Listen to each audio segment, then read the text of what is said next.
This recipe is for a sticky plum and almond tart. Now it takes its inspiration from the classic Bakewell tart. It's lovely served warm for pudding or with a cup of afternoon tea. Now to begin with, I've got some short crust pastry that I've just patted out into a round. On a lightly floured surface, I'm just going to roll it out. We want white, thin pastry because we're not going to be baking this blind. Just use even pressure and move the pastry as you go. It'll help you keep it into a nice neat circle shape, and if it does get a little bit sticky, remember, flour the pin, not the pastry.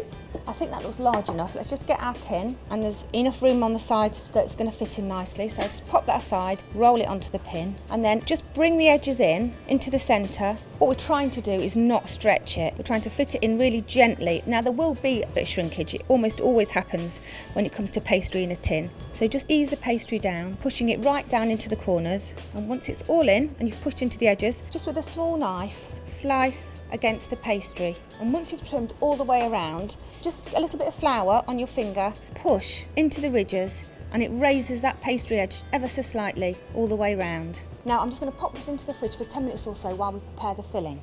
Now for the filling, it's a really simple all-in-one mixture. I've got some butter, self-raising flour, golden caster sugar, ground almonds, half a teaspoon of baking powder and some vanilla extract. Finally, I've got 3 eggs.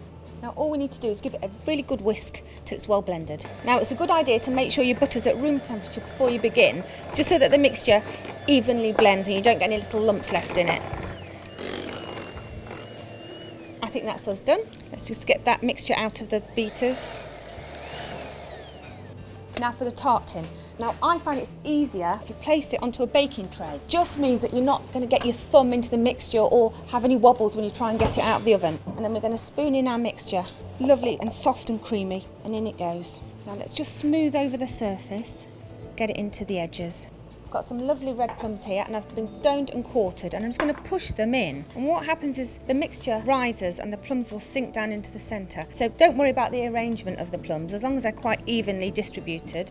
So just push them down with your fingers, and then once they're all in, we're going to sprinkle the top with some flaked almonds. Scatter them evenly over. I'm going to cook it for about 45 minutes just to make sure it completely cooks through, including that pastry base. When the tart's nearly ready, it's time to prepare the sticky topping. So in a small pan, I'm just going to warm up some apricot jam.